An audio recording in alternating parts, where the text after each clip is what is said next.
And thank you for joining us for our for our Legal Services of Eastern Missouri and St. Louis Regional Health Commission's presentation on the implementation of the Medicaid expansion here in Missouri.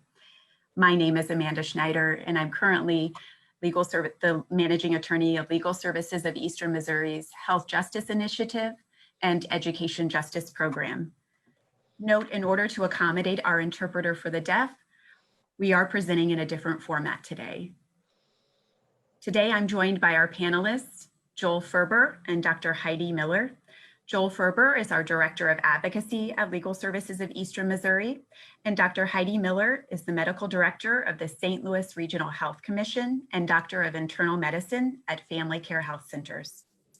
Note that our presenters, Dr. Miller and Joel, cannot see your questions in the chat, but if we have enough time, we do plan on answering questions at the end. Jeff Oliver, Director of our Connecting Kids to Coverage program, and Liz Larson, a staff attorney in our Public Benefits Unit, will be monitoring the chat and will attempt to answer any questions that come up. A recording of this video will be available on our Facebook page after the live stream ends. Additionally, the slides from today's presentation will be available on our Legal Services of Eastern Missouri website. Please note that unfortunately, we are unable to give specific legal advice in response to questions or comments in the chat. Feel free to call our intake line at 314-534-4200 or 1-800-444-0514 to see if you are eligible for legal representation from Legal Services of Eastern Missouri. And now I will turn the presentation over to Joel Ferber and Dr. Heidi Miller. Thank you, Amanda. It's great to be here and talk about this important issue. We can go to the next slide. So we're going to talk about Medicaid expansion. What is it? The impact of Medicaid expansion and implementation, next steps. Let's keep going. Okay, so what is Medicaid? You all know this most likely, but it's the nation's primary health insurance program for low-income children, families, seniors, and people with disabilities, established by Title 19 of the Social Security Act. It is an entitlement program, which means people who meet the eligibility criteria are covered. They have a legal right to have payments made to their providers and for the covered services they need. An issue we're going to be talking about a little bit more later is that Medicaid is a federal state matching program. The state is entitled to the federal funds as long as it funds the state share. In Missouri right now, the federal share is about 65% of the cost of Medicaid services in Missouri, and federal legal requirements, legal standards apply, like due process and the right to apply for benefits, the right to notice in a hearing. So that's just set up on what Medicaid is. Next slide. In Missouri, back in 2007, they named the program MoHealthNet. Next slide. And I'm going to turn it over to Heidi for Who Gets Medicaid Now. Thank you, Joel. So let's just pause and ask, why is this even a thing? Why has there been so much effort toward this? And it's really important to understand the status quo of Medicaid eligibility in order to understand why Medicaid expansion implementation this July is so pressing. So who gets Medicaid now? It's different in every state. So then who gets Medicaid in Missouri now before expansion? Well, in addition to needing to have very, very low income, it depends on who you are. Next slide. So only certain people in Medicaid, only certain people in Missouri get Medicaid. One has to fit one of these categories. So only if someone is a child, if they are pregnant, blind, disabled, age meeting 65 or above, or parents. Next slide. So who is missing from this diagram? Adults. So adults who don't fit into one of these categories. Adults who are working at minimum wage at $9.45 per hour, who lack employer-sponsored health insurance and cannot mathematically afford their own. So also adults who are sick. So my patient with COPD, chronic obstructive pulmonary disease, struggling to afford her inhalers to get through a shift at work, she's not included. My patient who is a waiter trying to work his job with an arthritic thumb needing surgery, for him, one joint stands in the way of this man lifting a 20-pound tray of food. One surgery that is unaffordable and inaccessible stands in the way of his livelihood. One joint, one surgery, and his pain and dysfunction predictably deteriorate to the point that he can't work anymore, leading him to, of course, apply for disability at age 55 for a fixable problem. And only with disability and lost economic freedom does he then qualify for health coverage through Medicaid, because then he fits into one of these categories. Next slide, please. So what about income? What's the cutoff for eligibility? It's federal poverty level, right? Next slide. Again, the income eligibility, again, depends on who you are within each of these categories. The last time I showed this diagram to medical students when I was trying to explain how the Medicaid policy has worked in Missouri, one of them asked, who decided this? They are accustomed to seeing algorithms that are based in science, and one asked, is this evidence-based? So let's answer the student's question. Who did decide this? It's politicians, our Missouri legislators, not medical experts. There is no objective merit or legitimacy to weighing one subpopulation of Missourians over another. Next slide. So these are the maximum annual incomes that match the variable federal poverty level criteria. The lack of coverage for our lowest income working and sick adults, as well as this unjustifiable uneven valuation of different types of humans, is what makes Medicaid expansion this summer so vital to the health and livelihood of our entire state. So now let me explore a few ramifications of this status quo. Next slide. The eligibility for pregnant women was actually increased in 2016 due to a Missouri-specific bill called Show Me Healthy Babies, which was designed to expand coverage specifically to low-income pregnant women and unborn children. Next slide. So this essentially increased eligibility from $25,000 per year to $36,000 per year. But what happens 60 days postpartum when mom no longer qualifies in the pregnant category? Then her eligibility plummets to $3,000 per year. This system, this current system, actually provides a perverse incentive to not work, because earnings more than, like, if there's earnings more than $3,000 per year, it would result in losing current coverage. So when Medicaid expansion is implemented this summer, the postpartum mom can go back to work and earn up to $17,000 without losing her health coverage. And as I will present later, her health and her coverage will actually have a direct benefit to her children's health and ability to thrive, which apparently is very, very important to Missourians. Next slide. And this shows the diagram going from 36,000 to 3,000. Next slide. So let's look at this category of disabled patients. I have patients who have been designated as disabled, and their income needs to be less than that of the federal poverty level in order to have coverage.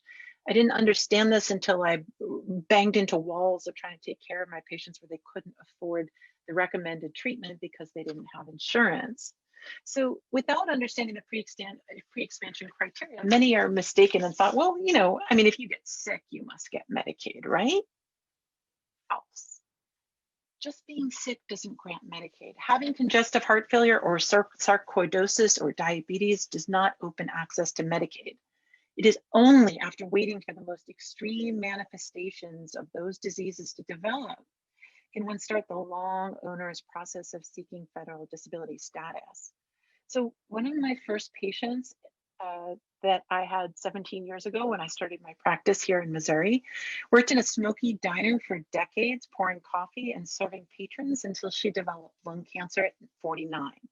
As a brand new primary care doctor in a community health center, I was baffled that there was no health coverage for her.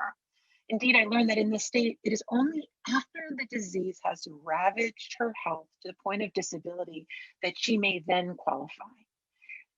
My medical student working with me the day I gave her the diagnosis learned more about the pathology of our current healthcare system than about lung disease. And upon learning the details of the current criteria for Medicaid, he actually said that the only way for her to get coverage for chemo is if she got pregnant. Now, there's only one tiny exception for only 2 specific types of cancer. So because of the Show Me Healthy Women program, under very, very strict criteria, a woman with breast or cervical cancer might be able to get limited access to Medicaid. However, I learned in med school anatomy class that in addition to breasts and a uterus, women also have lungs and a colon that require health care too. Next slide. So again, we need to just know where we stand before the Medicaid expansion ballot pass in order to understand how important implementation is this summer. And with that, I pass it back to you, Joel. Thanks. Okay, so I think you gathered from Dr. Miller, there's some gaps in coverage, and one big gap in coverage.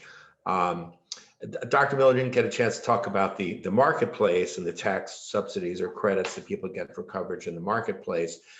Those credits are not available to people under 100% of poverty. So people who don't qualify for Medicaid because they're too poor get nothing. So in Missouri, currently some of the lowest income Missourians are without coverage, without Medicaid expansion. That's low income parents from 22 to 100% of poverty, childless adults from 0 to 100% of poverty. And of course, people can move in and out of coverage as their income fluctuates, which has ramifications for their health.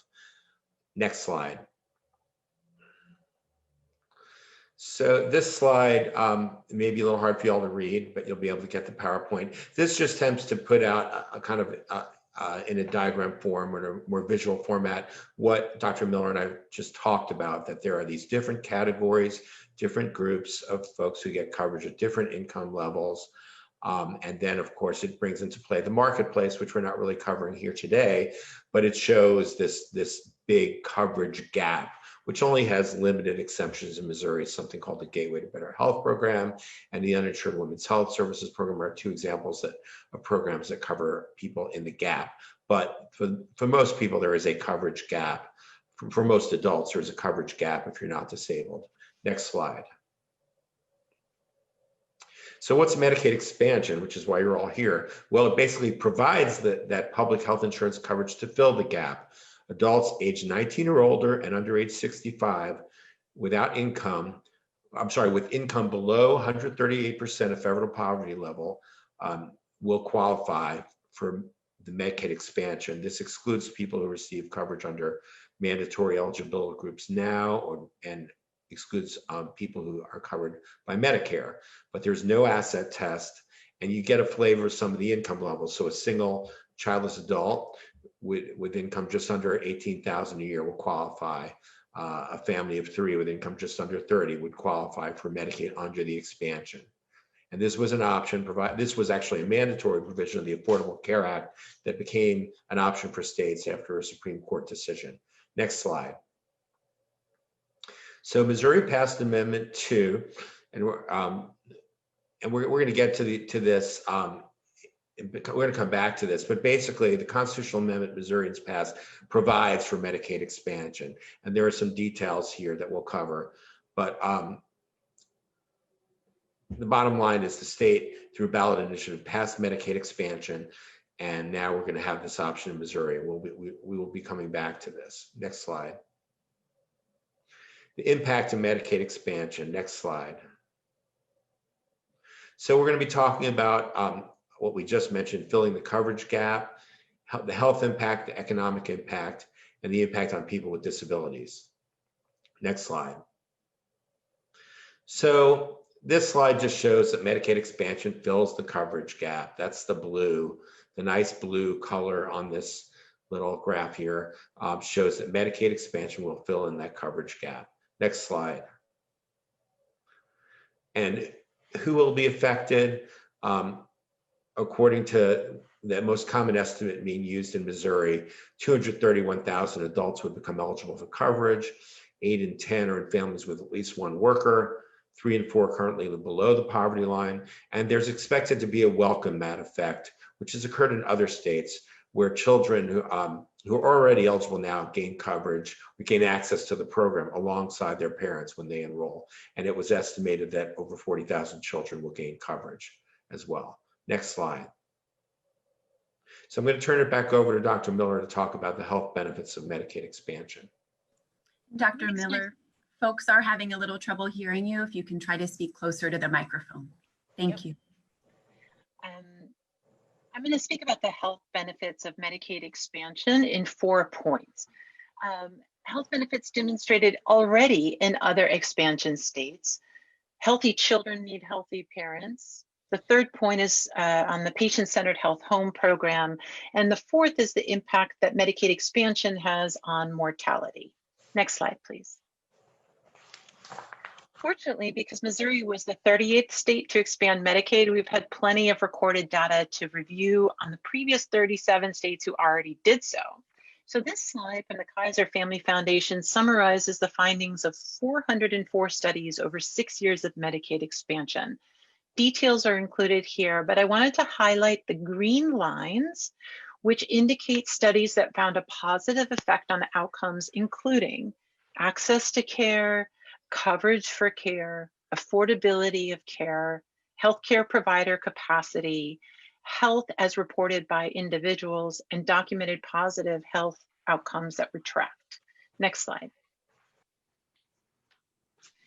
So Medicaid expansion has been demonstrated to increase prescriptions filled for heart disease, diabetes, mental health conditions, and other chronic conditions. These are measures that keep patients healthy and also keep them out of the emergency department, out of the hospital, which are very costly and can keep them employed.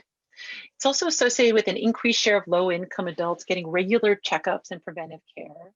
And numerous studies have shown specifically positive health benefits related to depression, including significant decreases in the prevalence of undiagnosed and untreated depression, reductions in depression diagnosis among adults with chronic conditions, and also it has been associated and measured to increase early stage cancer diagnosis. Next slide, please. As I demonstrated earlier, we have different income eligibility for different categories of patients. So if you look at that, as Missourians, clearly we care about our children. They have been given the highest eligibility criterion for Medicaid, but very strong evidence indicates that their own health is actually tied directly to the coverage for their parents. Next slide. This article in the Journal of the American Academy of Pediatrics demonstrates that, indeed, Medicaid expansions targeted at low-income adults are associated with increased receipt of recommended pediatric preventive care for their children. This finding reveals an important spillover effect of parental insurance coverage that should be considered in future policy decisions surrounding adult Medicaid eligibility. Next slide. In addition, it is universally accepted that to have healthy babies, we need healthy pregnancies. Likewise, to have healthy pregnancies, we need healthy women with health coverage. This Health Services Research article from 2017 demonstrates that state Medicaid expansions for parents increased prenatal care utilization when they got pregnant. Next slide. So one of the less well-known cost-saving assets of Medicaid is featured here. It's called the Primary Care Health Home Initiative. Medicaid in Missouri was actually the first in the nation to take on this most complex, high-need, high-cost patient population into a cost-savings patient-centered health home model via Section 2703 of the Affordable Care Act.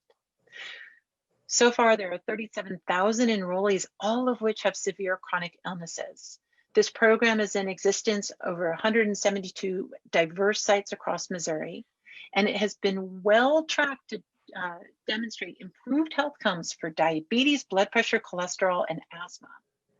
And their data is remarkable. The diabetes control showed a reduction in the A1C of 2 points, which is an overall improvement of the blood glucose control, the sugar control. And that has the clinical impact of reducing the risk for heart attack by over 30%.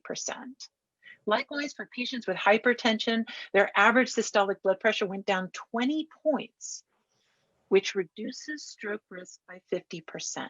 The greatest routine reducible expense in healthcare is the ED in the hospital. So this program also reduced those visits. And in fact, over 5 years, of the enrollees who were previously very high utilizers of the ED, they experienced a 50% reduction in emergency department visits and a 45% reduction in hospital visits. And in addition to delivering patient-centered, compassionate, comprehensive, measured, coordinated care, this program has experienced a cost savings of $165 per member per month. Next slide. In addition, the impact of Medicaid expansion on mortality is compelling. Medicaid covers life-saving treatments and medications, and research has shown that Medicaid expansion has already saved over 19,000 lives from 2014 to 2017. And over the same period of time, conversely, 15,600 older adults died prematurely because of the state decisions not to expand Medicaid. 776 lives were prematurely lost in Missouri in relation to this. Next slide, and I turn it back over to you, Joel. Thank you. So thanks so much, Dr. Miller. So we're going to just finish out this health impact piece, but I want to sort of underscore, we at Legal Services of Eastern Missouri have spent lots of our careers helping folks get on Medicaid. And we confirm what Dr. Miller is talking about. We have literally seen Medicaid pay for life-saving transplants that saved a child's life. We've seen it pay for drugs that treat and cure the disease hepatitis C, for example. So we see the impact of Medicaid every day. So it is really important to talk about, and Dr. Miller brings out the real health impact of what we're talking about here before we start getting to dollars and how do you implement this and all that. So continuing on the with the health impact, just want to point out that Medicaid expansion is a race equity issue, no doubt about it. Black and Latinx Missourians are disproportionately affected by COVID-19 and other diseases like diabetes and heart disease. And Black Missourians' deaths from COVID-19 are more than 2 times greater than would be expected based on their share of Missouri's population. The studies show that the impact of expansion on both coverage and health has been extremely positive, increasing access to for both Black adults and Hispanic adults. Both the rate of uninsurance has dropped and the access to care has improved, according to the studies in expansion states in comparison with non-expansion states. So Medicaid expansion is a big victory for race equity. Next slide. So we hear a lot about how does this affect COVID-19? Well, many have lost their employment-based coverage due to COVID-19, or their incomes are dropping, maybe, or will drop, taking them out of marketplace subsidies. So it is estimated that 40% of the people losing job-based coverage in non-expansion states will become uninsured, compared to 23% in expansion states, largely because fewer will qualify for Medicaid. So we don't know where COVID-19 will be at, what the status will be in July when this comes on board, but Medicaid expansion will provide coverage to people who have lost their job-based insurance and will pay for treatment for COVID-related illnesses, and most importantly, a vaccine when one is developed. Next slide. So the other impacts are worth mentioning. We talked about the Medicaid is a federal state matching program. We have another slide in this, but it's going to bring a lot of new federal money into the state. That money goes to hospitals, other medical providers. Those funds ripple out to other businesses and workers and generates additional tax revenue for the state. A hospital employs people, those employees spend money in other places, and it has these ripple effects. We talk about supporting hospitals. Rural hospital closure is a thing across the country. It's a phenomenon across America. It's particularly a phenomenon in Missouri, and it's worse in non-expansion states. We list in this slide about 7 rural hospitals that have closed. Studies show Medicaid expansion will decrease the likelihood of rural hospital closure by 62%. And then these next 2 bullets give you some economic impact numbers. One is from Louisiana, another from an estimate done of what will happen in Missouri. You can read the numbers. The bottom line, between about billions of new federal funds, leading to billions of dollars in business activity and thousands of jobs in the state from this new federal money. Next slide. Impacts on the budget. And we don't have a lot of time to talk about this, but so I mentioned the federal state matching structure of regular Medicaid. It changes a little bit each year, but in Missouri, it's roughly a 65% matching rate, meaning Washington sends back 65% of the cost of every dollar spent on Medicaid generally. So the expansion comes with a 90% federal matching rate. So it's a lot more federal money. And because of this new federal high match, there are going to be savings. And a Washington University study, which was quite a conservative study, found that possible cost savings of $42 million increasing over the next few years after implementation. And that study was conservative because it didn't take into account the very substantial savings from moving what are now solely state-funded services over to the Medicaid expansion. One example is mental health, where there were a lot of state-funded mental health services, which will now be federally matched because people have coverage through Medicaid, and there are tens of millions in savings to be achieved from that, and we can get you the numbers as can a group like the Missouri Budget Project. And of course, and the other source of the savings is some folks will move from lower match to higher match category of coverage to the expansion category. There's complexity to that, but it will happen, and that's going to lead to substantial savings. Next slide. So, of course, Medicaid, you hear, how does this affect people's work incentive? Dr. Miller talked about it, how people just, can't work when they're sick and have serious injuries that are work disincentives. This is going to make it so low-income parents, for example, no longer have to choose between health coverage and low-wage employment. Having health coverage supports work. Healthier people can hold down a job easier, and studies bear that out.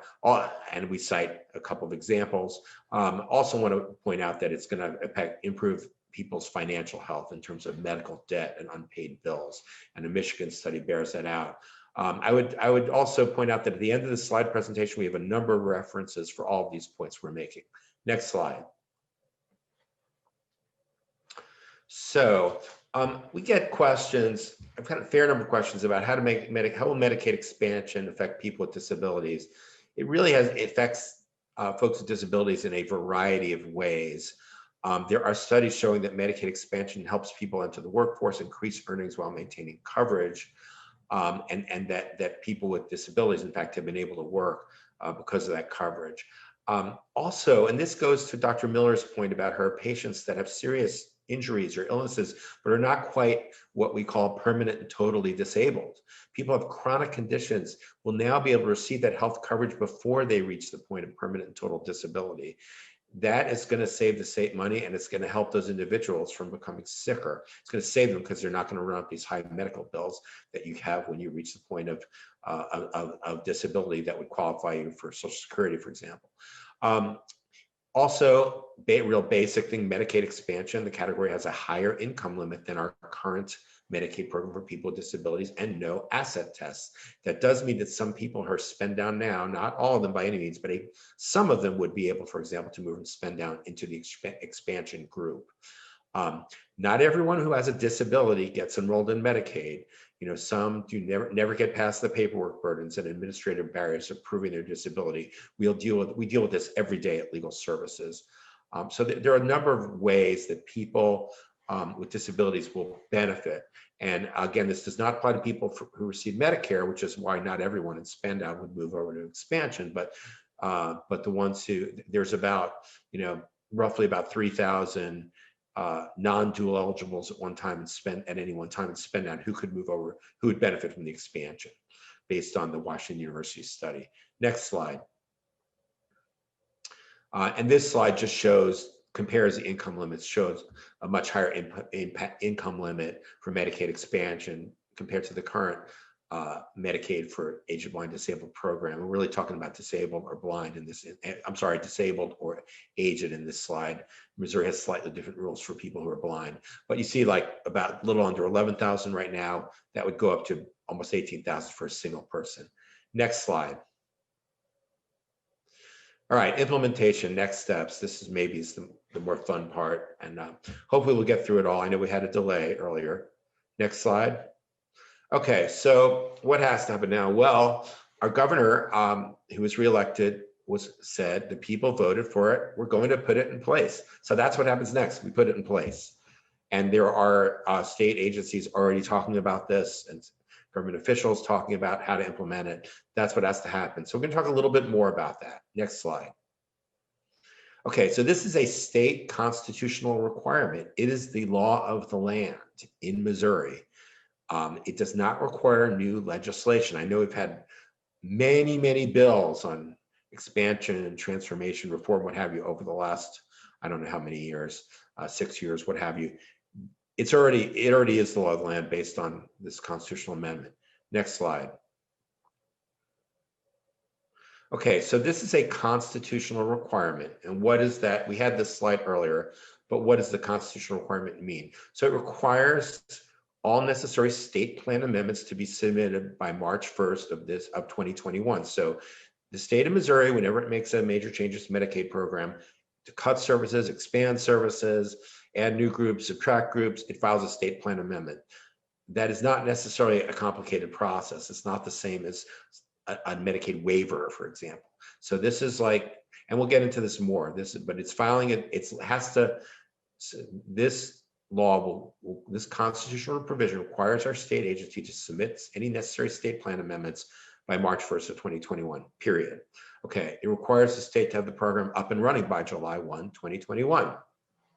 It also requires the state to maximize federal financial participation in funding the expansion.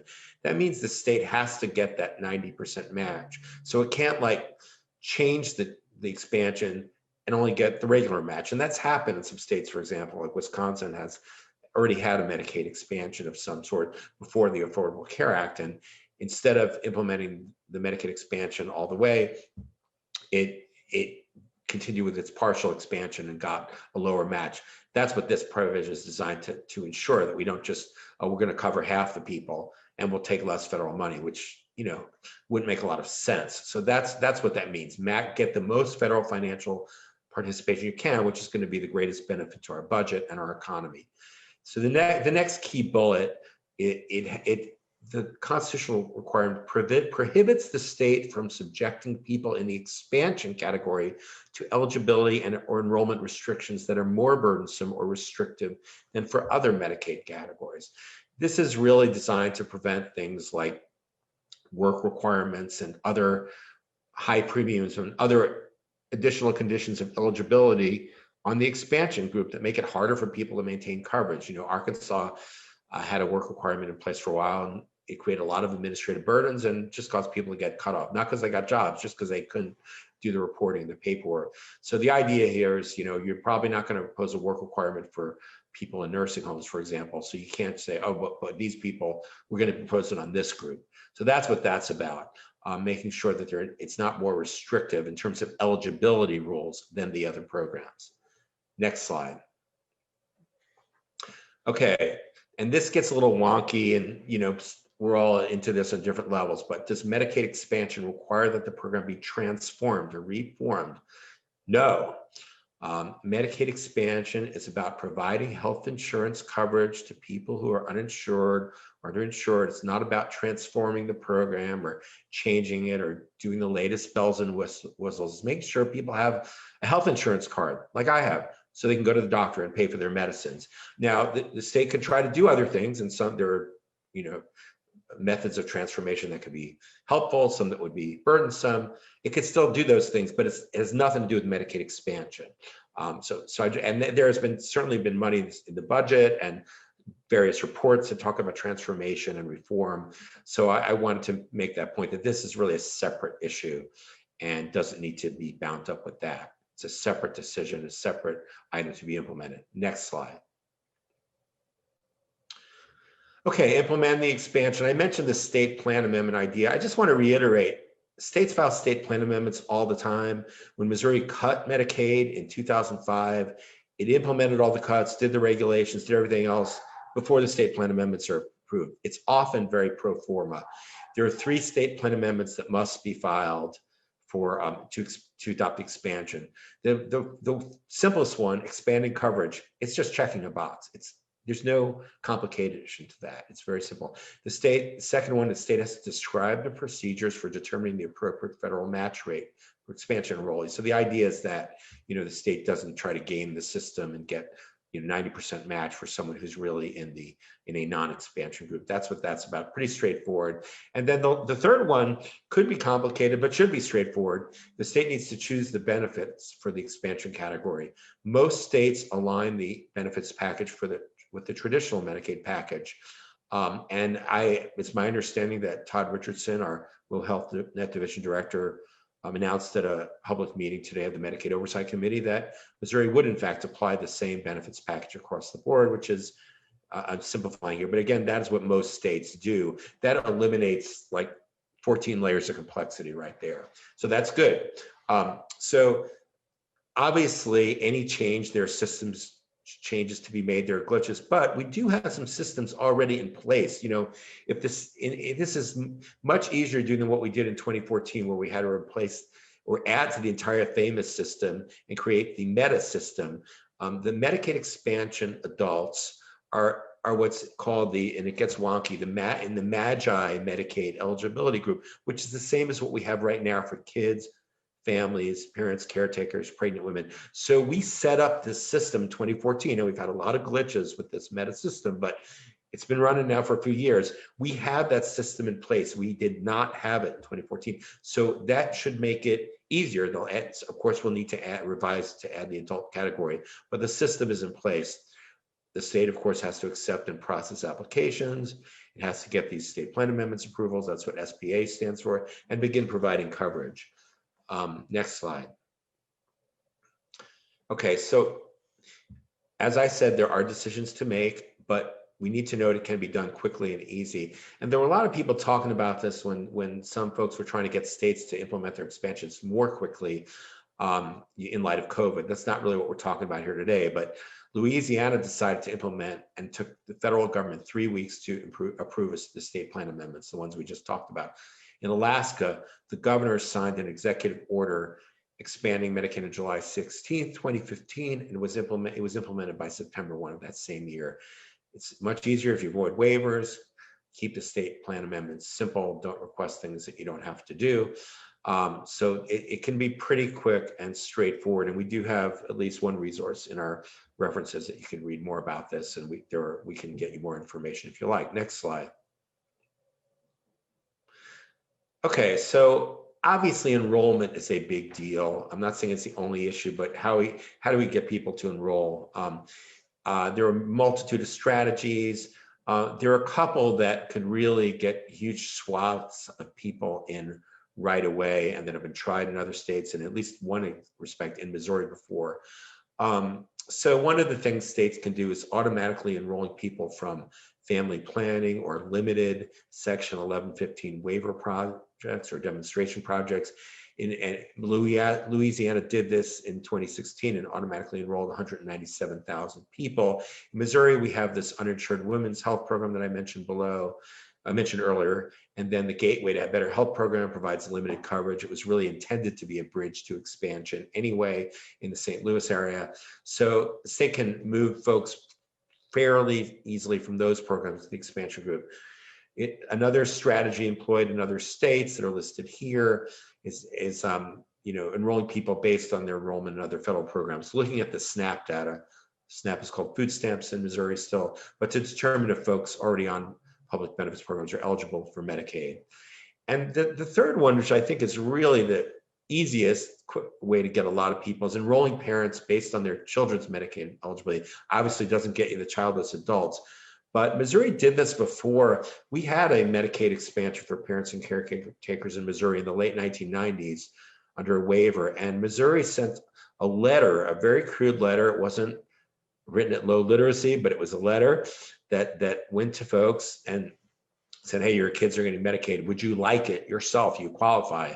And almost overnight, 60,000 parents enrolled. And I've been around for a while, so that's how I'm aware of that. We helped a lot of people enroll back then. So, and that was without all the new fancy marketing and without the philanthropic support we have in Missouri. So there are a lot of things the state could do, but I think these three, including enrolling parents based on their kids' eligibility, are three of the great ones. Some other approaches are listed, which I won't get into in any detail, like expanding presumptive eligibility, finding ways to minimize paperwork and streamline enrollment, use electronic databases. Those will certainly help make it easier. The other thing that's not listed here, of course, is marketing campaigns. When we implemented CHIP in Missouri, the state actually put money into marketing. We've done a lot in Missouri. Our foundations, our conversion foundations have put a lot of money into outreach and marketing and things like that before. Certainly, that's something that can be done as well. And then working with legal services organizations, the sisters, can all play a role in this effort. Next slide. Let's go back a second. I think we got out of order. So, well, in any event, before I get to this slide, I just want to say there are already a lot of folks thinking about implementation right now. Missouri Foundation for Health is working with a lot of stakeholders and stakeholder groups on thinking about all these implementation issues, working with consultants. That will all be helpful in thinking about implementation. To the extent other legal aid folks are on, there's clearly going to be a role for us to play.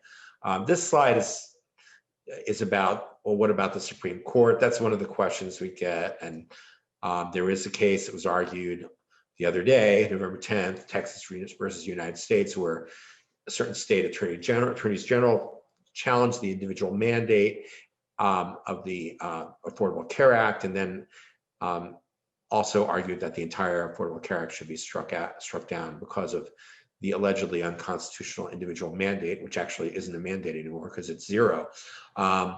Be that as now, if that were successful, that could knock out the Medicaid expansion too. But there's so many things that could happen. And based on the oral arguments, folks saying the most likely outcome could be that they do find this mandate of zero is unconstitutional and sever that provision from the rest of the ACA based on well-established Supreme Court precedent. There are other things they could find that the mandate of zero is constitutional. In any event, and Congress could, of course, act if the court, depending on what the court does. But I just wanted to flag that because it comes up. Let's go to the next slide. So as we get closer to 2021, be checking the Missouri Department of Social Services website to see if they have any information. Check Legal Services of Eastern Missouri website. Cover Missouri is always a helpful resource in terms of more information. But in terms of needing assistance, I expect that Missouri Legal Aid Program, certainly Legal Services of Eastern Missouri, will be helping folks with this. We've done it before. While I've tried to make it clear here that this doesn't have to be super complicated to get up and running, there will be glitches. My experience and our experience at Legal Services is that we get the most requests when either big expansions happen or big cuts happen. And for me, that was, kind of in the late 90s when Missouri implemented a CHIP program and a Section 11 waiver expansion, or in 2005 when Medicaid cuts were made that just complicate the issues. Mistakes get made. People need to make sure they're getting the right coverage for them. There are issues to work out for sure, but overall, the voters have spoken and the Constitution has been amended. It requires the state to implement its state plan and start this program. I will say that it requires it to be up and running by July 1. We don't know when the applications will be taking. We've been told, by July 1. Of course, to make it work better, it would be nice if the applications were available before that on the department's website and what have you. But at least by July 1, people should be able to apply for and actually receive coverage from this program.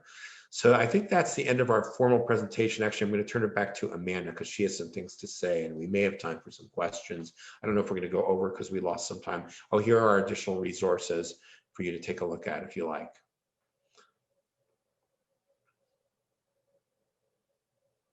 Thank you very much. Amanda, you want to take it from here?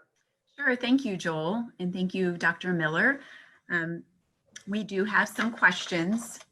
Maybe Joel, you can take this one. I think you just responded about this point, but maybe you can reiterate, when can I or someone I know apply for expansion Medicaid? Yeah, so that's where I was saying, keep an eye on the websites. One would hope that you could apply before July 1, but we've been told at least by July 1, the state would have the application available on its website. We assume that they will make the application available through all the other means that they do now, but just keep checking the Department of Social Services, check with us at Legal Services, probably starting in the spring, really. So that's pretty much it. It's not available now. We're just, and I will reiterate that we expect to do more education. We may do further Facebook Lives with people like it, just as we learn more and get into the nitty gritty of implementation, what people need to know. Thank you. Thank you for that, Joel. And maybe Dr. Miller can take this next question. I currently have Gateway to Better Health coverage. Will Gateway to Better Health continue to be offered once expansion Medicaid starts? So the Gateway to Better Health program was intended to take care of patients in St. Louis City, St. Louis County under the federal poverty level because Missouri failed to expand Medicaid in our state. So as soon as Medicaid expansion is implemented, July 1st, this coming summer, 2021, there will be no further need for Gateway to Better Health. And the intention of the FSD is to transition those patients who were once eligible for Gateway to Better Health to get them on the Medicaid expansion population. Joel, is there anything else you'd add to that? No, I think you covered it. So just to follow up on that, Dr. Miller, so if I currently have Gateway to Better Health, will I need to apply for expansion Medicaid? Yeah, so the Family Support Division is working now to come up with a plan for that. And we will know over the next couple of months if there's a possibility that they themselves may try to transition the patients who currently are eligible for Gateway to Better Health to transition them to the Medicaid expansion population.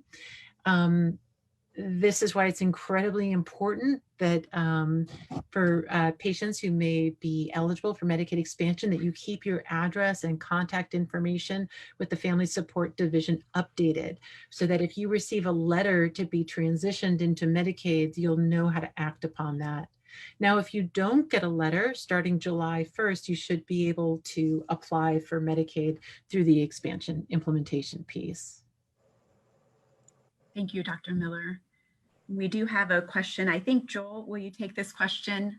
What about if people who have applied and are denied currently, will those people be notified to apply again?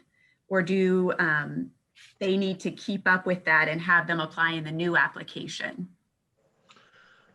So there is no requirement that I know of that requires the department to reach out to people who have been denied. That is certainly an area of conversation to have, whether the department can reach out to folks who were denied coverage under the current rules.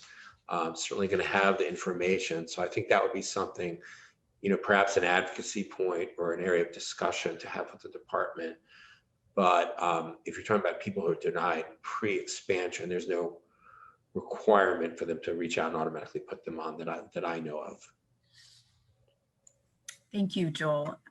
And another question, I think for Joel, is will the Medicaid expansion population be in managed care?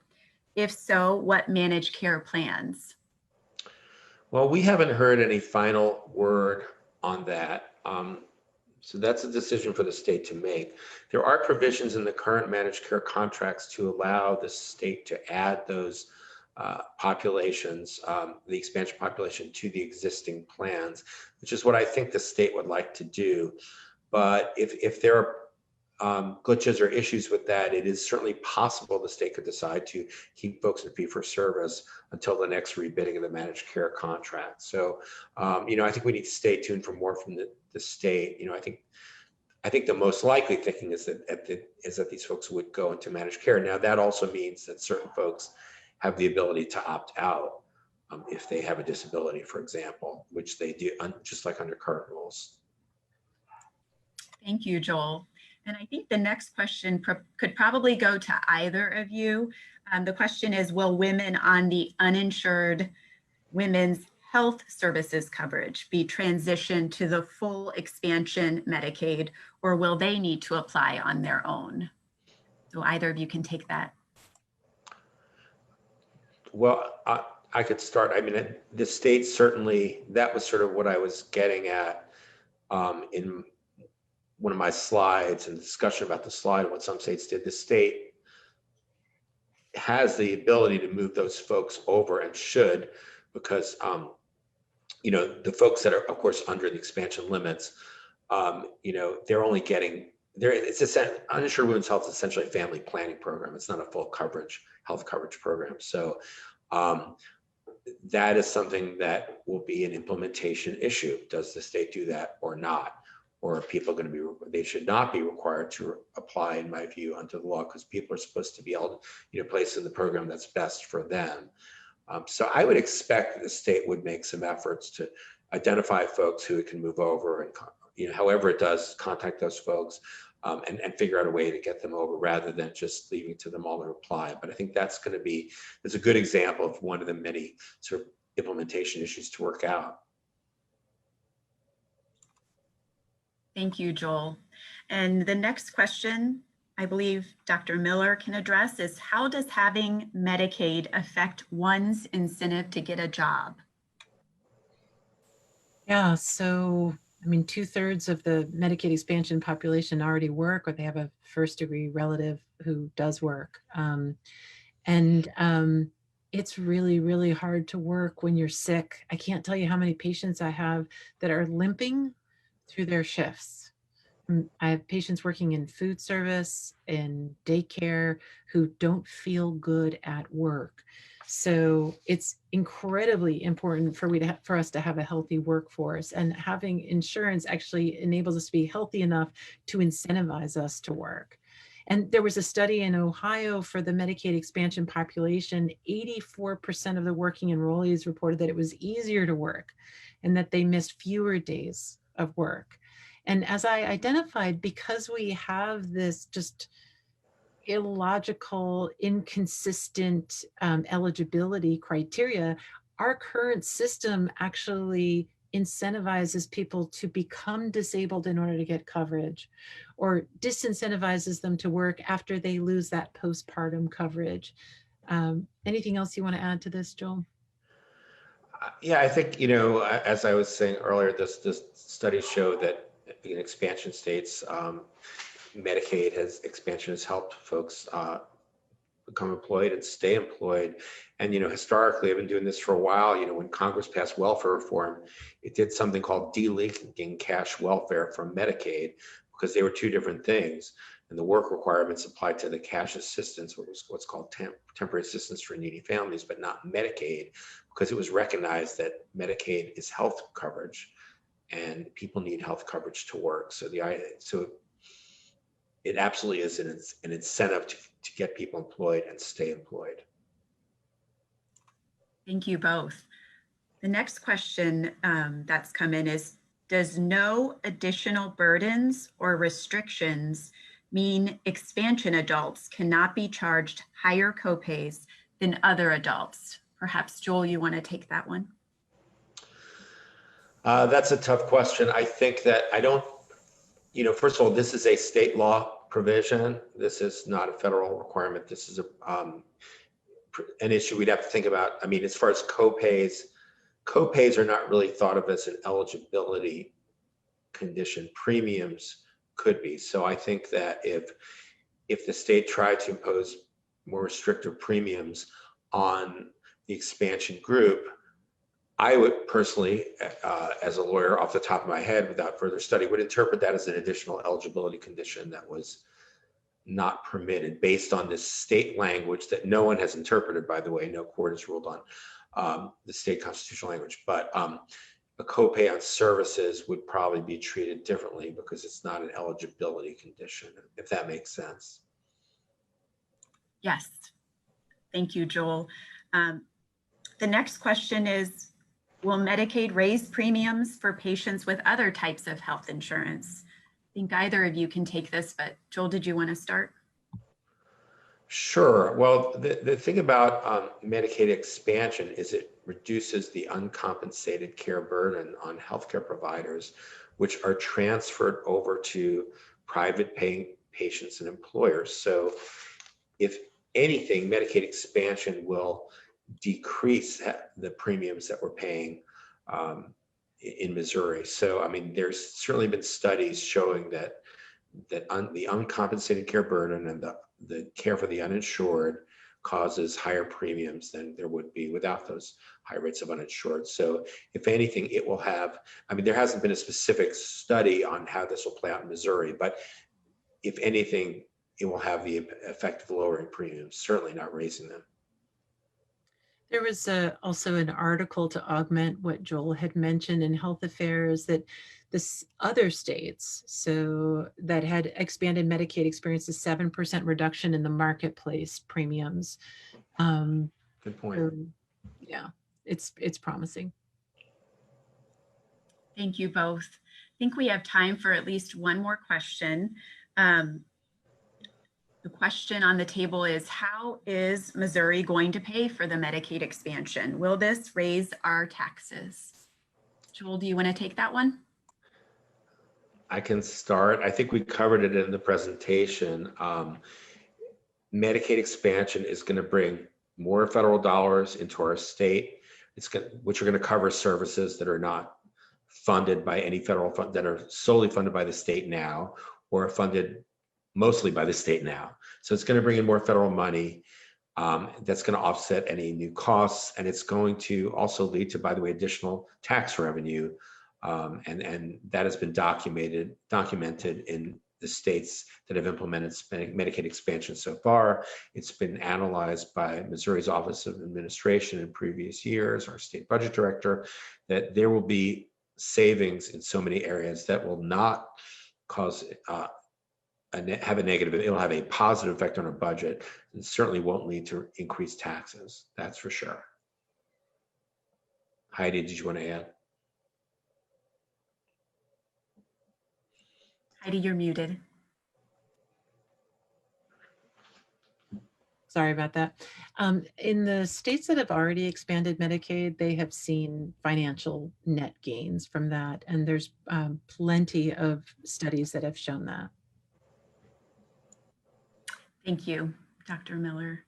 And thank you both again for answering all these questions. And thank you for your wonderful presentation today. And thank you all for joining us for our Legal Services of Eastern Missouri and St. Louis Regional Health Commission's presentation on the implementation of the Medicaid expansion here in Missouri. If you would like to continue to receive information and updates